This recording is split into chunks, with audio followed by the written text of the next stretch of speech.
Kay here. And we have people with mics to take your questions, so if you want to line up early, you go ahead and do that, please. So we'll go ahead and bring out first panelist. Let's bring out, of course, Beverley Elliott. Really?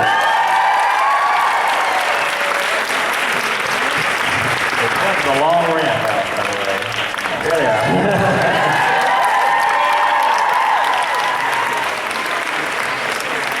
Of course, a star of many, many shows you love, including Once Upon a Time. Of course, Giancarlo Esposito.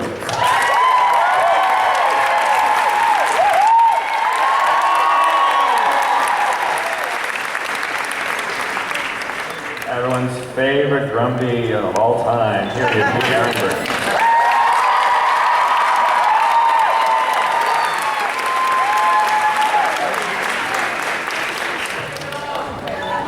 I feel a chill coming over the air because the Wicked Witch approaches. Rebecca Nader.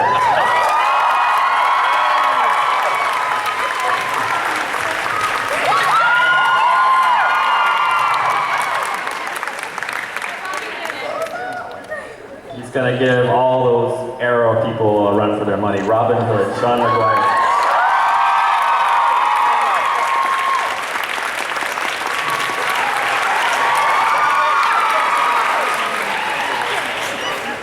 And yes, he can fly, but watch out, it's Robbie Kay.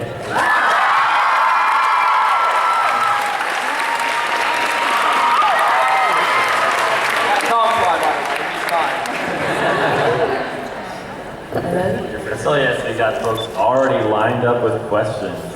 So maybe we'll just get right to it. Day two. You have your mic ready on that side? Okay, here we go.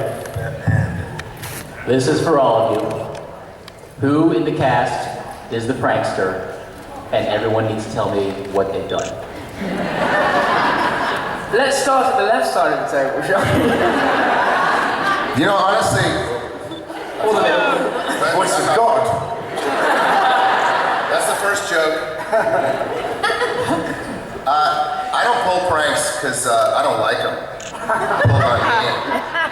I don't know. I mean, I really don't. I've seen the cellophane wrapped toilet. I've seen the stink bombs.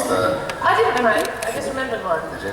When I did my hair and makeup test, the first time I ever had my green makeup on, I went to the loo for a wee-wee. And I was in the toilet, and it was, you know, a public one, but it was by the costume department, and I heard someone come in, and I waited, and I just sat. And I waited for this woman to go and wash her hands, and I'm like, all right, I had no idea who it was. It's okay, I'm like, after 3, and I just went poof, and opened the door and just ran towards her with a green face. She's washing her hands, and she looked up like, ah! And I'm like, ah, sorry. She's like, oh my God, you really gave me a heart attack. And so for the rest of the time that season, every time she saw me, she's like, you. Sorry. Oops. I don't know if we necessarily are a bunch of people that do pranks, but you know, when you do 15, 16, 17-hour days, and you're standing around a lot while we're moving cameras and lights and stuff, you know, we amuse ourselves. And if you ever get to meet the lovely Josh Dallas, I recommend asking him to do his Kevin Spacey from House of Cards. He does an exceptionally good House of Cards, Kevin Spacey. I forget the character. He's like blah blah blah. Frank Underwood, yeah. Yes. So, yeah, Josh is a very good mimic, so we keep ourselves mildly entertained. Josh Dallas walks by Granny and whispers dirty things in my ear. Only when I'm in the Granny character. When I'm Beverly, it's like, oh, hi, Beverly. But then when I get the Granny character, I can't repeat it here because there's children, but I kind of like it.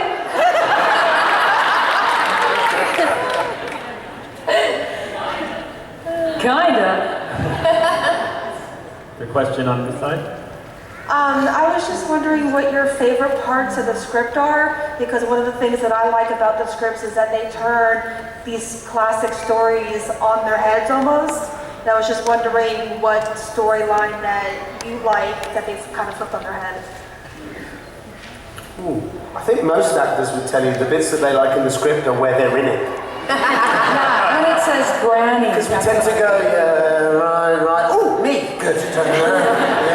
Yeah. No, oh, there I am again, good. So I think most of us, when when we've got a job and we play these great characters, we just want to get it, in there and do our thing. So, I mean, I'm sure everyone has their own ideas of what they like. It's true, like actors, we always have this joke where, we pretend not to listen to each other, and we just always say blah, blah, blah. Oh, my line. Yeah, it's actually, I always say it's bullshit, bullshit, bullshit, my line, bullshit, bullshit. But yeah, the first thing everyone gets that script, they're like, where am I?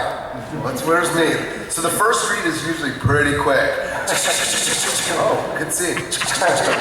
Also, the writers on Once Upon a Time copy what the writers on Lost used to do. So in the stage direction, there's loads of swearing.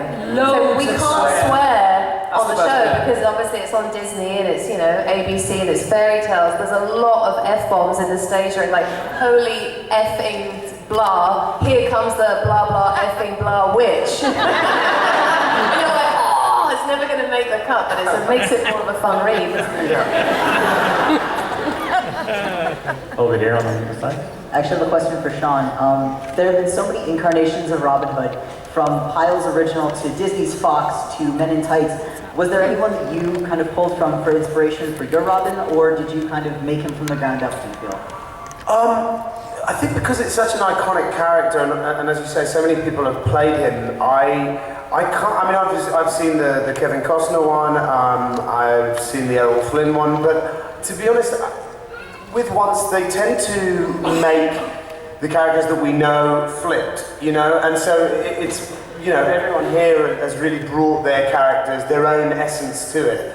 So I actually purposely sort of stayed away from looking at anybody else because what the writers have written for us is specific for this Robin Hood and for this environment. So I didn't really want to, sometimes as actors will steal little bits from other people, and that's what makes your performance. But with this, I just thought I'm just gonna try and do my own thing with it, and most of that is dictated by the way that it's written. I mean, obviously in this version of Robin Hood, he has a son, and he did have a dead wife, but she's back now. So I was just trying to think of, playing him as a father and as a leader, and so that's how he's sort of turned into this version. But most of it is very much dictated by the writing, and then we just kind of bring our own sort of thing to it. But it's been a lot of fun doing it. On this side, please. It's a great honor to have y'all here today. I just recently started watching the show and binge watched before I came down this year. But one of the episodes I'd like to get your point of view on, the episode where Swan and her Charming split her heart to share with Charming. It was already black inside from an earlier episode. What is your point of view on how the outcome of splitting it and now both of them temporarily have the blackness in their hearts? Silence falls over the room. Wow, never thought of that. As a former heart surgeon, I can tell you that was caused by years of smoking. So stay away from tobacco, kids. It's not good for you. Don't smoke. No, honestly, we have no idea. That's why I'm being. It's an Adam and Eddie question. Over here. Hi, this is for Robbie. Hi, I just want to tell you I thought you did such a fantastic job on Peter Pan. Thank you. Don't tell him that. His head will I was wondering what your experience was like playing Henry when you switched bodies.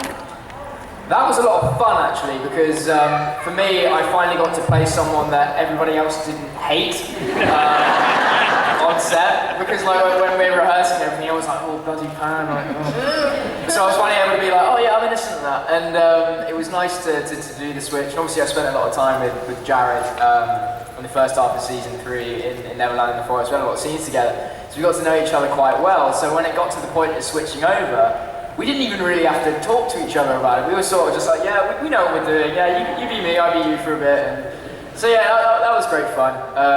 But I will say that I was happy to return to my former evil self in episode 11. It was nice to return to Pan to normalcy. Yeah, it was great. Over here. Hi, I'm not sure if this is the right panel to ask this question about, but there's been a recurring theme on the show where the villain tends to ends up being related to the general family of Henry. What are you talking about? It's not normal. I'm on this show. Is that tradition going to continue, or do you not know?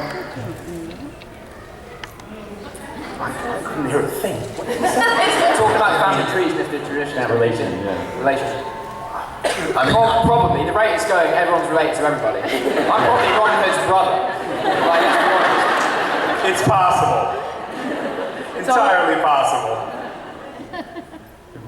Yeah, over here. My question is for Robbie as well. How was it as an actor to take an iconic character such as Peter Pan, who's really the image of childhood imagination and faith, and turn him into someone completely dark and evil and kind of sexy? Why are you laughing? That's better. Nice one. It was fun. I mean, I said this in the panel yesterday. The original J.M. Barrie's Peter Pan was dark, so it wasn't necessarily a bastardized version of Peter Pan. But yeah, I mean, I had a lot of fun doing it. It was a little bit weird at first to sort of be like, okay, I'm going to be playing somebody who isn't exactly the normal, or what you'd expect. But yeah, I thought what was fantastic about the way that it was written was that originally he wasn't even portrayed as Peter Pan. Nobody actually knew. He was just a normal lost boy when you saw him for the first time, where he bumped into Henry in the forest. So to have that reveal and to sort of see his face turn into pure evil and darkness was sort of the opening chapter to what everyone now sees as Pan in the show. Over here, please. Okay. My question is for everyone, but I would also like for Rebecca to say her famous line that she says when she says she's a wicked old witch and wicked always wins. But I would also like to know, what is everyone else's favorite line that they have from the show? I've got 3 favorite lines, but first of all, one of my favorite is yours. So I'll do that one first.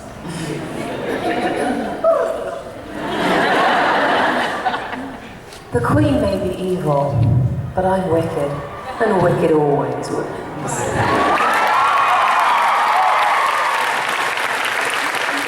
And then my second favorite line is when Miss Lana Paella says, "What do you think this is? The Wild West?" "No, dear, it's the Wicked West." That's my second favorite. And then obviously, like my jam is oops.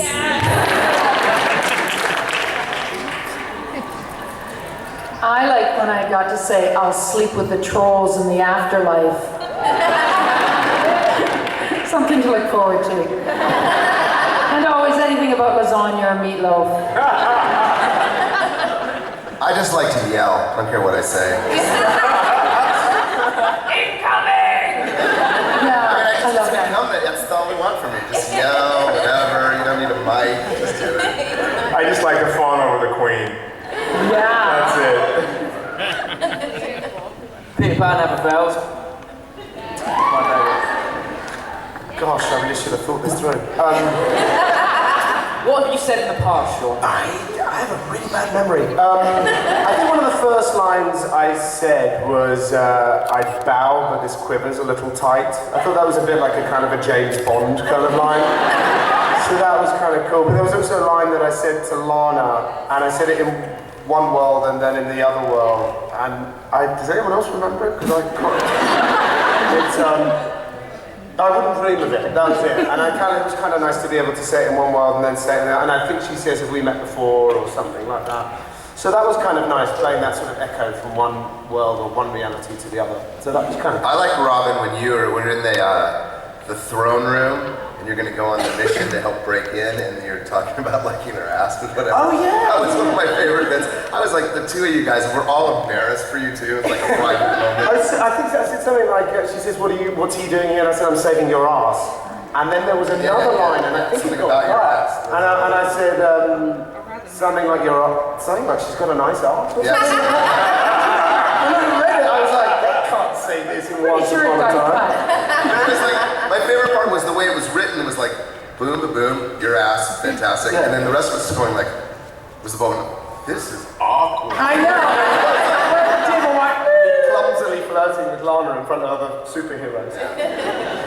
But yeah, I think we're all blessed. We have terrific. There are terrific writers. It's on always, the show. yeah, I mean, listen, in all these shows that really turn you on, that turn into this whole fandom thing, make no mistake, Shakespeare had it right. The play's the thing. I mean, we can elevate some material, but to really like hit the zenith, to really elevate the show, it's got to be well written, okay? And especially like, because you got to know this, like drama is like cooking. Okay? Drama's like cooking. You might like your steak medium well, I might like it medium rare. But comedy is a very scientific process like baking. You have to have the exact amount of baking powder to get a chemical reaction.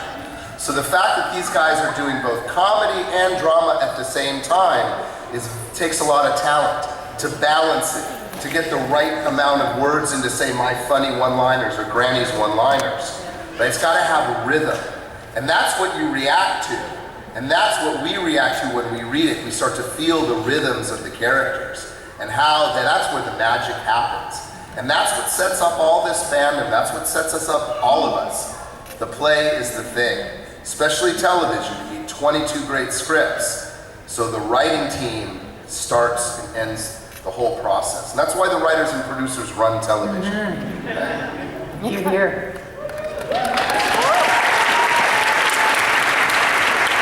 One over here. Hi. Oh, wow, that's really loud.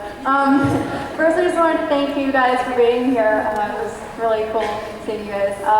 My question is for all of you. What was your favorite, like, behind-the-scenes moment of being or running the show? So many. I think every day was filled with incredible memories for me. I had a funny moment. It was one of the first, I think it was the first scene that I shot with Josh and Ginny, and it was the first time I was with kind of the whole gang, and the line was, I was saying to Charming and Snow, they said, can you take us to Sherwood Forest? And I said, yes, I can take you there, we have food and shelter, and then Josh says, do you have weapons? And I say, in the script it said, we're lousy with them. Now, I didn't understand, so I went to one of the producers and said, because I'm Robin Hood, I'm supposed to be quite good with weapons, aren't I? Lousy means, the Old English version means to be loused, to be many of, to have a lot of. And I was like, right. But you know, when you say lousy, most of us assume bad. So, and I said, well, that might not kind of come across, but the writers are very particular. They want you to say it exactly as it's written. We don't mess around with the lines. We're very strict to it. But so every time I said this, I kind of kept giggling, and then Josh started giggling, and then Lana started giggling, and it took us about 10 takes to get it right, because he would say, do you have weapons? And I'd go, we're lousy with them. Just like, well then why are we coming with you? But if you see the episode back, I think it just cuts away from us, because all of that really stuck in my head as a giggly moment.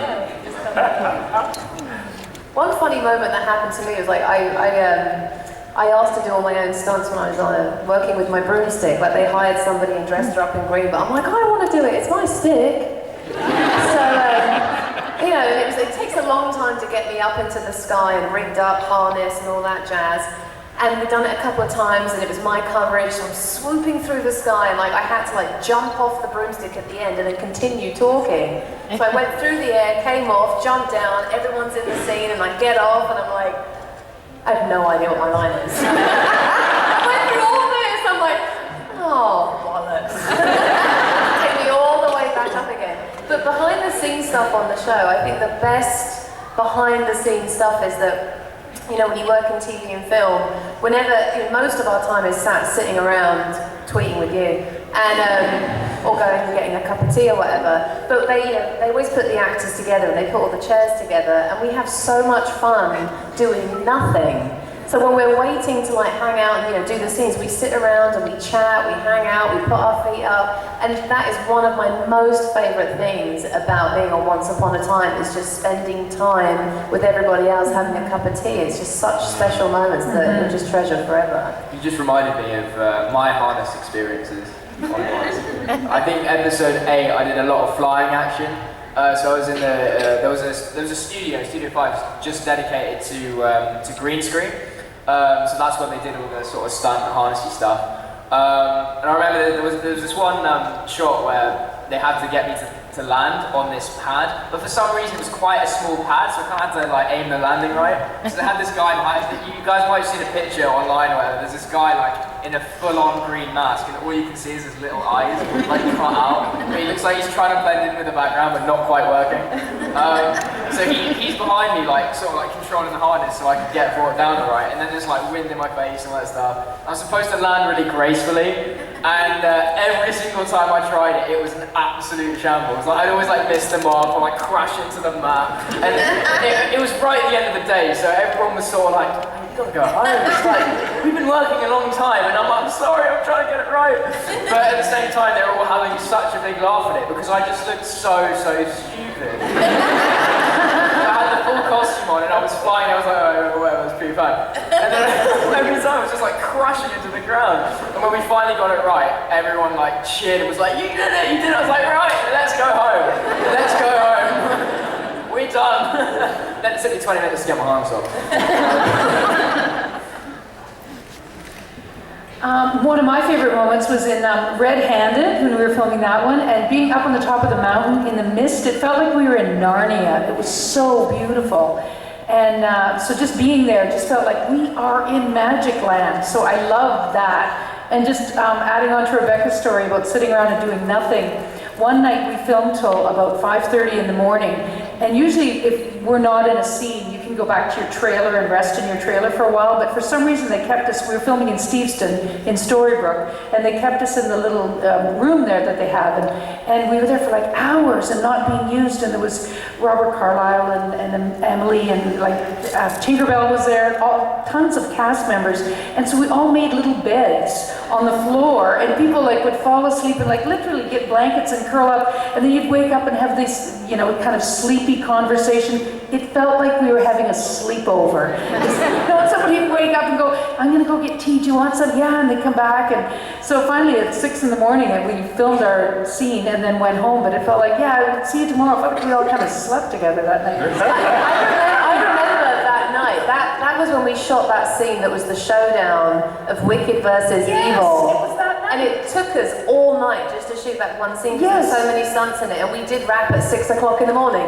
Everybody napped but me. Yeah, you were working all night.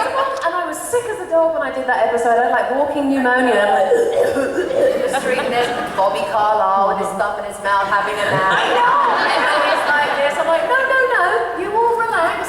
I'll just go back outside and shoot the scene. Everybody napped but me. I was so jealous. People would come in and go, shh, we're sleeping. Actually, we're working. I know, so funny.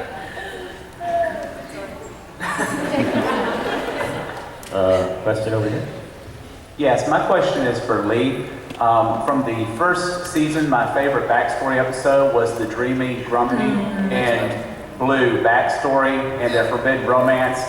And I was very disappointed that when they found out who they were, that they never pursued that relationship, and was wondering what your feelings were on that. I messed it up, dude.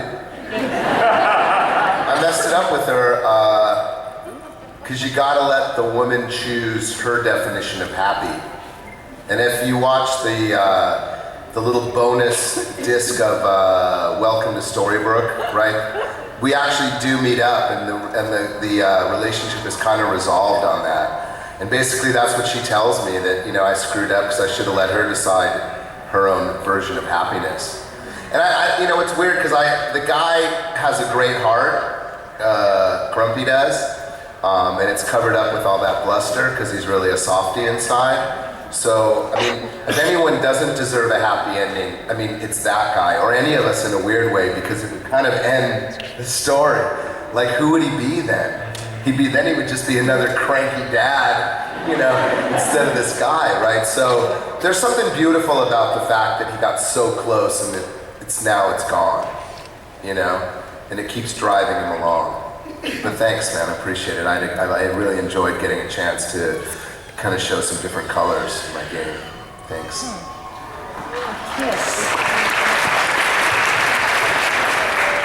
Yes, over here. Okay, this is for all of you. You all have to participate. Okay. If Once Upon a Time was a musical, what would each of your characters' theme song be? You have to sing them, please.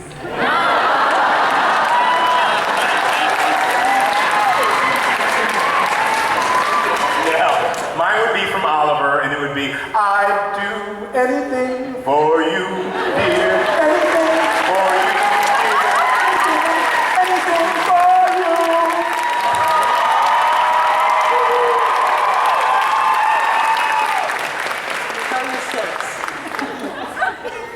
I sang one yesterday, but I'll sing it again. It's she's a little old lady from Pasadena.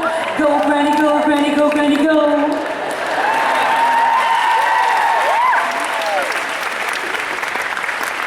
My song is Diamonds Are a Girl's Best Friend. Diamonds are the girl's best friend. And I would dress as Carol Channing. No, I said this yesterday because like Zelina's got so many issues from her childhood that she was so wronged that if I was Zelina's friend, I would tell her to just let it go. Let it go, let it go. The cold never bothered me anyway.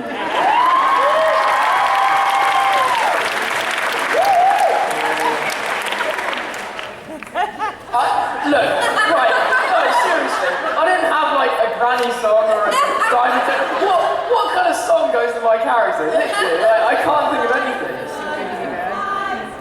I can what? Oh, that's true. Yeah. That's so nice.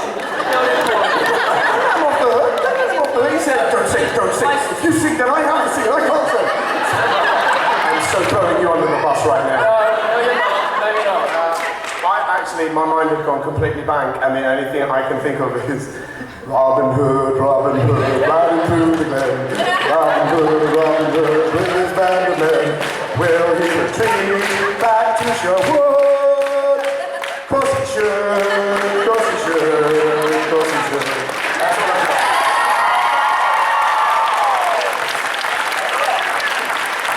I mean, you know what though? Eddie Kitsis, one of our writers, he loves his music, and each of our characters does have like some obscure rock song that's connected to each of our. And he was telling me I'm some Lou Reed song or something, and about drinking and drunks or something like that. Take a walk on the wild side. No, I mean it wasn't wild side, but what was interesting is like that each one of us does have that. So when he's in the writing mode, we're in that, he'll put on this music that's evocative of the character. So it's cool that it kind of does. I mean, I wouldn't be surprised if they do a musical version at some point. You know? Without jumping the Sharknado. Don't do it. Yeah, Thank you for stumping us with that question. Thank you. Yeah, cheers. excellent. Robbie didn't sing? Robbie didn't sing. Thank you. In the chaos, I completely forgot. I believe I can fly. I believe I can touch the sky. Think about you every night and day. Spread my wings and fly away.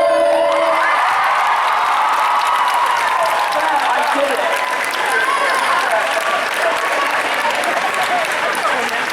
Nice. All right, hard to follow that one, but here you go. Hello, everyone. 2 years ago, when the cast of Once Upon a Time came, we were over in the Crystal Ballroom and I asked a question. And the question was, what modern myth would you like to see and be a part of on Once Upon a Time? Now, I believe this was before the Peter Pan had come out, so I believe that's now the most modern one. But Lee answered with something very specific. Uh-oh. And he said, hand me my lightsaber. Well, I'm back now to ask, are you ready for your lightsaber? I'm always ready for my lightsaber, man.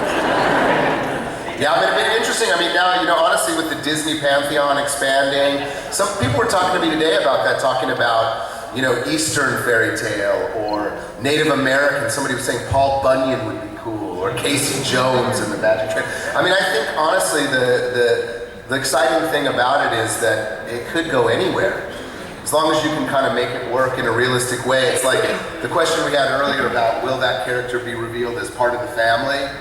Well, I can almost guarantee it because, you know, in this world we all are related through our kind of common experience of being fairy tale characters, right? Of living in a magical world. You know, and that's what kind of makes it fun. We all have something in common, you know, and that would be that we are not of this world or of that world. Right? So wherever they want to take it, I'm willing to go. I'll be Boba Fett, grumpy, and a heartbeat.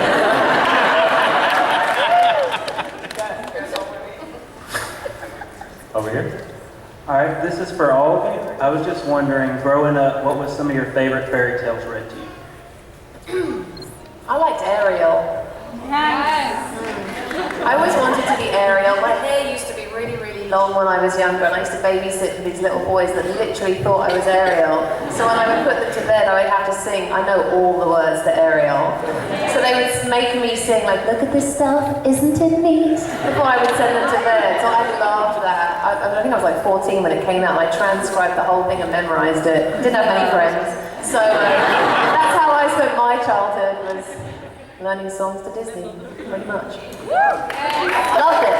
I think we've all been asked that question a little bit, and I always struggled. I could never remember which ones that I loved, and I started thinking about the Disney movies that I liked, and I was a little bit older when it came out, but obviously, as everyone in the room knows, recently we lost one of the greatest guys that we ever had, which was Robin Williams, and I completely forgot how much I loved Aladdin, and how brilliant Robin was as the genie. So, everybody's going to miss him forever and ever and ever. He was very special, and so, but we'll still have those films, so thank you, Robin. I was written down now, haven't I? I always wanted to be Red Riding Hood. Didn't really plan on being the granny, but I'm very happy to be playing a 70-year-old woman. That's good. So yes, when we were kids, we used to play Red Riding Hood, and sometimes the wolf would eat Granny, and sometimes Granny would come out of his stomach. Did you know that is like some stories vary? Yeah, so we'd always play it different. That sometimes Granny lived and sometimes she didn't live. But now I encourage people to play it that Granny lives. I loved Rapunzel. Yeah, I thought it was pretty. What's up with that? The towel lowering her hair. Come on, what do you mean? What's up with that? I was like, no way, fairy tales are for girls. Like hardcore young myself. I mean, it wasn't until I got into this that no, seriously, it's not a sexist thing. It's just like, that's just kind of who I am. You know, like I was into pirates. My fairy tales would have been like the myths of like the Old West, or you know, here George Patton or something. You know, but I've learned that these stories are deep and dark and beautiful stories of you know, morality and the concept. Because I just started thinking about that with a little more open mind about why do we tell stories? What's that tradition of storytelling? Where did that come from? Why would these stories have lasted for all those years? And basically, I mean, these are, what would you say to your daughter when she was young and coming of age in a time that wasn't quite as educated? Well, you'd make up this story about going out and there's a wolf out there, right? I mean, in order to be careful. Exactly. The wonderful thing about this show, and if any of you get a chance to go back, and you know, we're so affected by the media today, and we watch and we hear and we listen, but if you go back to read some of these stories, you'll find some of the intricacies that you're so much enjoying through the visual form right now. You'll find some real gems and some real pearls in these stories, and they were exactly as you're describing. I started reading, like, there was a book that came out in the first season of Once Upon a Time, which was a Once Upon a Time fairy tale book. Did any of you guys ever see that one? It was a fairly thin, kind of hardback book. And I was reading it to my kid, who was probably 5 and a half at the time. And the first one was like Hansel and Gretel. I mean, what a great story to start with. Oh, the mom's starting to eat her kid, put her in a cage. Oh, skip. Can't read that, can't read that. Literally read like, you know, Once Upon a Time and the end. And I made up the rest of it because I was like, this is too dark for my kid, basically. But in reality, these are some dark, twisted. They would be rated R. You know, now.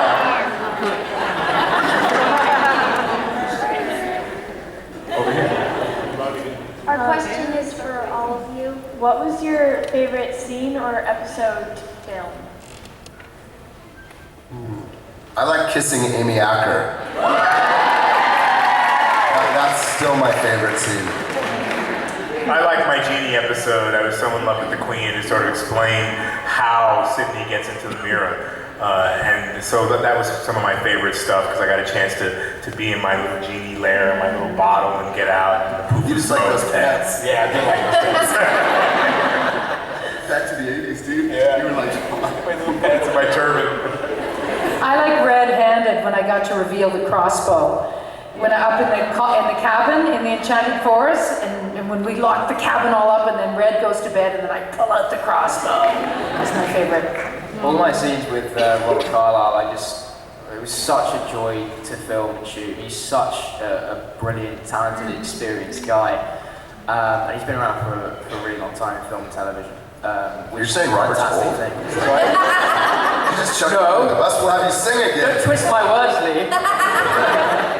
But what I'm saying is, I learned a lot in my in what was for me like a short time of really being with him, because I didn't have an abundance of scenes with Bobby, but they were the most enlightening. And looking back on them now, I always found that I had the most fun doing them, just not just acting, but rehearsing. Just being on set at that point in time was always such a joy for me. So I'll always look back fondly upon those scenes and those episodes in which I interacted with Bobby. Again, I never think of these things until somebody asks. I think the first one that comes to mind, I think, is the scene where Robin meets Regina. I think I shot like one of your flying monkeys or something, and then I offer my hand to her and I say something, milady. Can't really remember what it was. But it just felt, there's times as an actor when you have to work hard to get where you're going, and there's times when you go, I'm this guy right now. I am this guy. I feel it in my bones. And I think that day more than any other, I was like, I'm Robin Hood. This is pretty cool. I'm like the medieval James Bond. So that stands out. And again, a bit like Rob, I think we're all fans of each other, but especially Robert Carlyle's a bit of an acting hero of mine. I had a scene where I literally had a standoff with him, and I was excited because I'm a fan of Bobby's, and when we actually came to shoot it, I only had about 4 lines, and I couldn't remember them because I kept going, it's Bobby Carlyle. It's Bobby Carlyle from Trainspotting, and they want it, and then I was like, oh shit, it's my line. But nearly every day. I mean, sometimes the days are long, but it's always fun. This is one of the nicest casts I've ever had the good fortune to work with. So every day is a joy on once. It really is. My favourite episode is 316. It's Not Easy Being Green, and I liked it because I got to show my backstory. And I loved playing the younger version of me, and I loved explaining, why Selena became green and everything. But I also loved all of my stuff that I had with the Evil Queen. And just that relationship between my sister and in the diner. And I also love putting Bobby in a cage. What's better than that? Wow, I just loved locking up Rumpel. It was so cool and so sexy. I love the fact that I had all these scenes, with Regina and with Rumpel, and somehow, some way, I would always end up like nose to nose with both of them. And it was these scenes where it was like a dance, and like me and Lana were like nose to nose, and then me and Bobby were nose to nose, and it was just so intense because we were playing such powerful, strong people, and it was like this dance with these two people just moving around, and it was one of the most, working with those two one-on-one like that is the delicious highlight of my career thus far. I'm lucky too that I got to play a lot of scenes with Ginny Goodwin, and Ginny to me is like, there's so much depth, there's a simpleness to what she does, but there's so much going on. So, and one of my favorites was when I first meet her and we're both locked in jail. And we meet in the jail, it just like, it makes me, I can feel the emotion that we had there. And we're meeting and I'm telling her, yeah, I fell in love with this girl and screwed up and stole this thing. And we realize we're both in jail for love.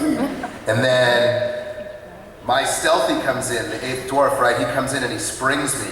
We're about to escape and I'm gonna leave her because she just, I don't want to be bothered. And she goes, good luck with your love.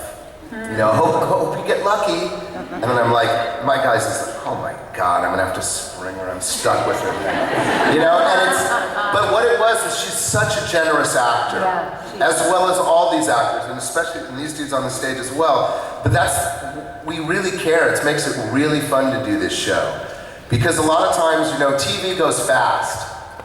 But the time that's our time, the actual time between the lines, yeah, we talk fast because we don't want it cut out. But when we look each other in the eyes on any given day, that's when the magic happens. And that's why we do what we do. That's what turns us on, is the connection between the souls. And then how that reverberates and how that makes you feel. That's what this game is all about. Don't forget, we can't do it if you're not watching it. You guys define our art form. So it's this whole relationship. So when you do go toe-to-toe with Bobby Carlyle or Ginny Goodwin or Lana Parrilla, you better be on your game or they'll eat you up. You gotta be on your game. Oh yeah. One more question right there, last question. Okay. Has playing these very different versions of these characters changed your view about the Disney movies? About what? Disney movies? About the Disney movies, Changes how the playing Disney. these characters changed your view of how you view the Disney versions? Yeah, absolutely.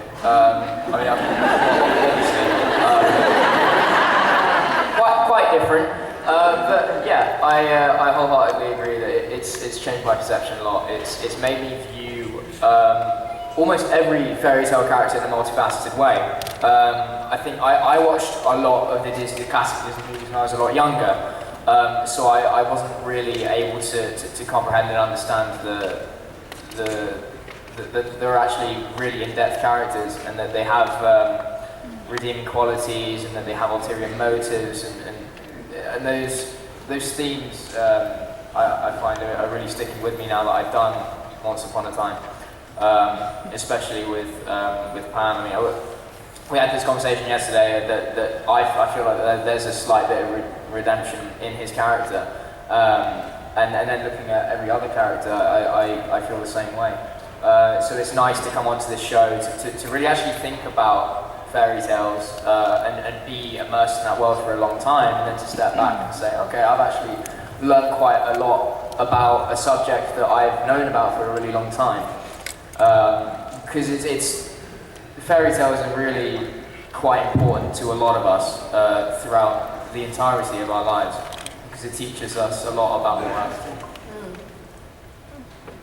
Well said. Thank you.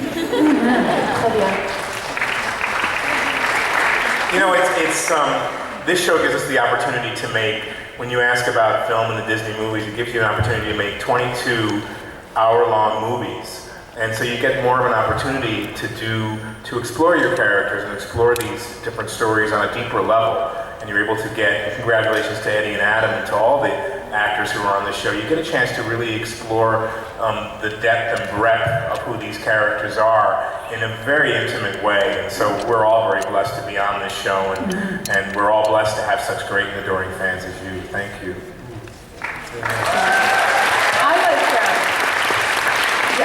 I like how strong the characters are, how strong the women are. Like, when I was growing up, all the fairy tale the princesses just wanted to find a handsome prince and get married. Whereas now they're so strong and they're fighters. They want to kill people. They want to kill people and they can protect the community and they carry crossbows and like Snow White carries a crossbow and it's so strong. So I just think it's fantastic that they've rewritten these characters and empowered women so much. And I think that's why you guys are such fans too, because it's so changed. I think so too. I think the fact that the creators of the show are both married to really strong, beautiful women, and I think that influences their work. I've met their wives; they're amazing, and I'm sure that's helped them, discover what it means to be a strong woman. Which is why this show is such an amazing role model to young women and girls. It's about girl power. It's about being yourself, no matter who you are. And when the chips are down and things are rubbish, or you're being bullied, you stand up and you have faith and you have hope and you go out there and you dust yourself off and you do it anyway. And it's just such a powerful message for young girls.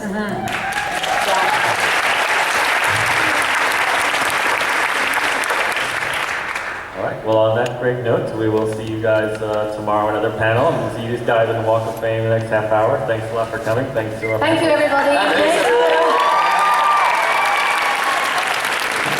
if you like the panel, please rate us on the Dragon app. Thank you. Thank you for the first one.